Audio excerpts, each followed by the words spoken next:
Hello and welcome back to another Real World Archaeology.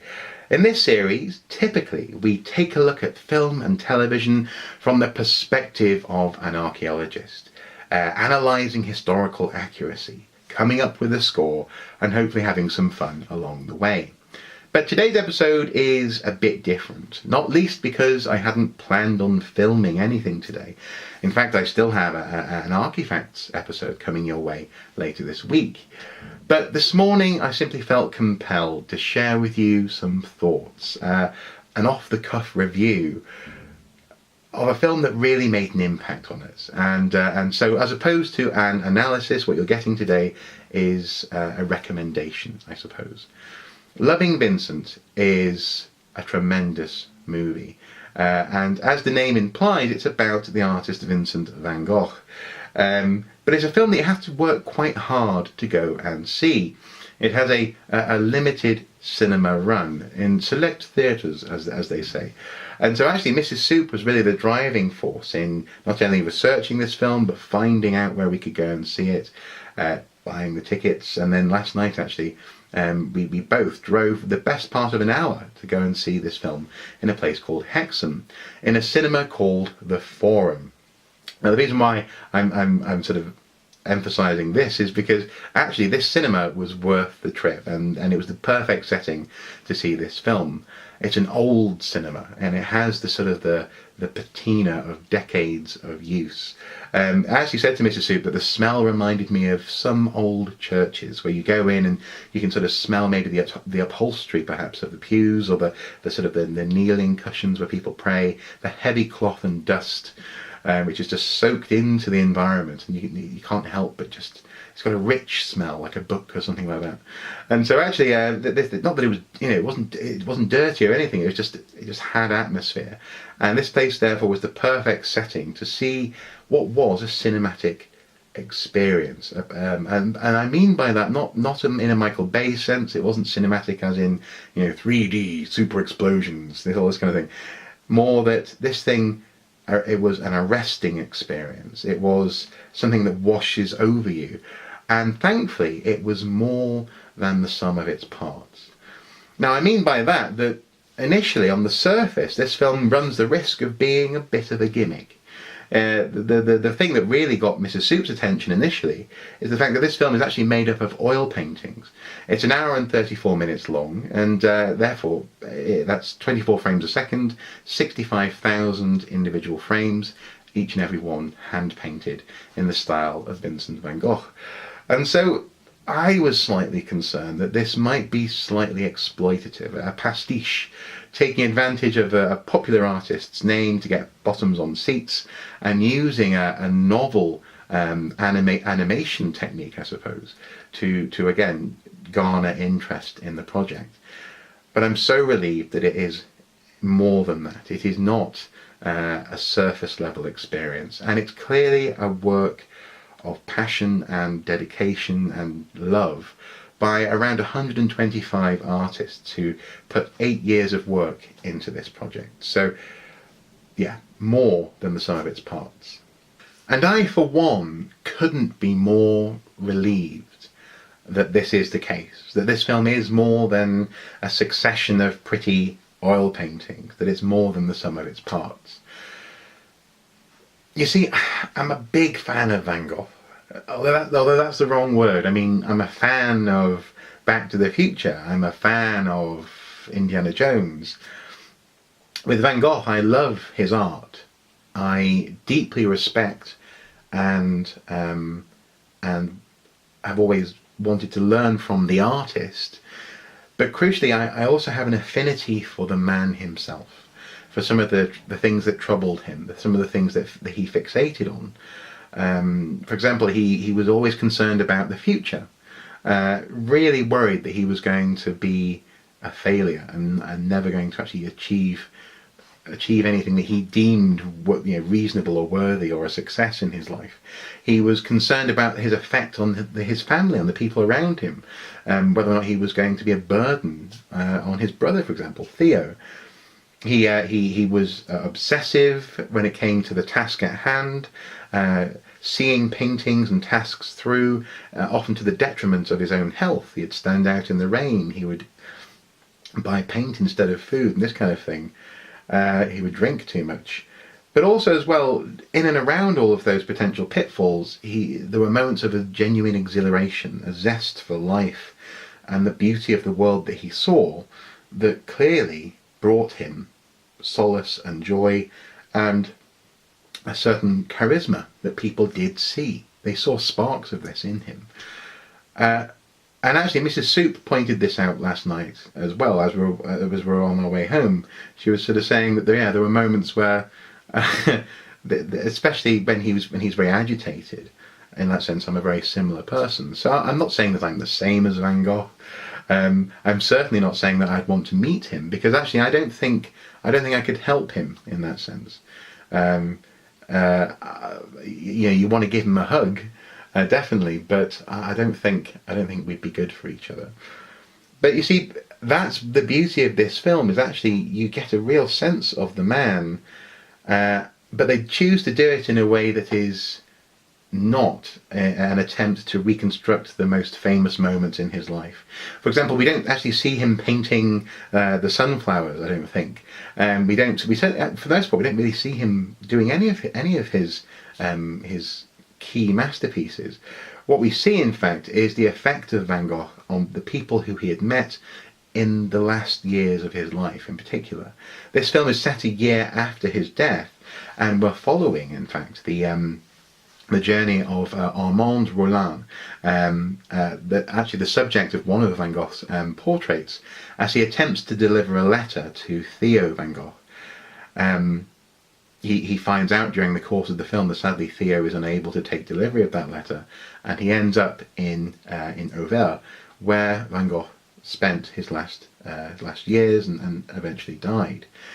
And through Armand travelling and then meeting all these different people who knew Van Gogh, we get a picture, literally a picture, a painting of what the man was like and what it was like to live with the man, as it were. And in that sense, the film unfolds like an Agatha Christie novel. We meet a succession of intriguing characters, in particular in Auvergne, where everyone's living in a small community, a bit like a Miss Marple sort of setup. Everyone has a particular perspective and a story to tell, giving their impression of Van Gogh and the events surrounding his death.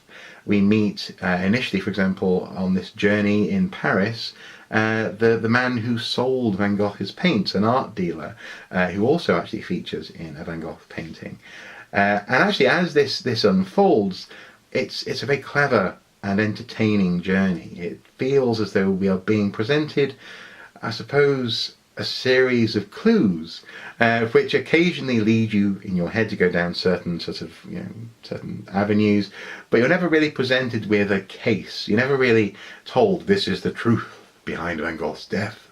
Rather, we are presented with all the facts and left to ponder it and to think about it ourselves. As the story unfolds, so does the artwork. And again, this is one of the reasons why you have to go and see this film, is that it's so hard to communicate what it feels like to see these oil paintings in motion. I suppose the closest thing I could compare it to would be like a 1980s music video. There's one in particular, which I'll put up here. It's a vivid, vibrant, active, bubbling, rippling sense of the world, but also actually with moments of studied stillness. Sometimes you'll notice that the background is still while the painting is moving, or the paintings are moving in and around that background.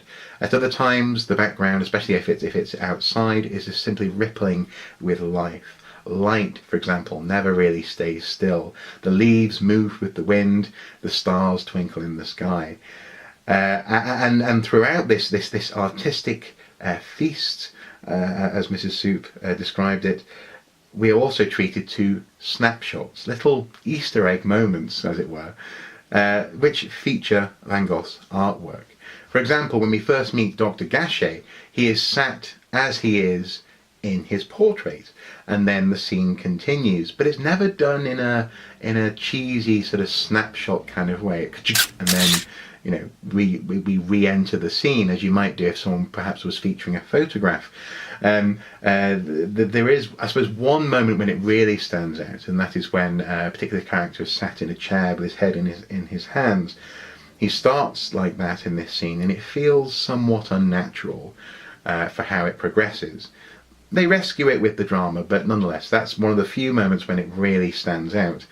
But also, you are reminded that as Armand is travelling through this village, meeting people, chasing, as it were, the tale of Van Gogh and the circumstances of his death, that this place is where the art came from. So, for example, at one point he has to go and meet a character at the church. And so, of course, we get the painting of the church as the setting for the meeting. We did leave this film with a few technical questions, actually, with a few things we really wanted to try and explore. And actually, after the film, there was supposed to be a Q&A, a live Q&A that was going to be unfolding, and we'd be able to see people asking questions of the filmmakers. It would have been really nice to see that, because I really wanted to understand the relationship between, for example, the background and the foreground in these paintings, whether or not each frame was an entirely new painting, or whether or not actually they were using more of a cell animation technique for the characters as they moved across.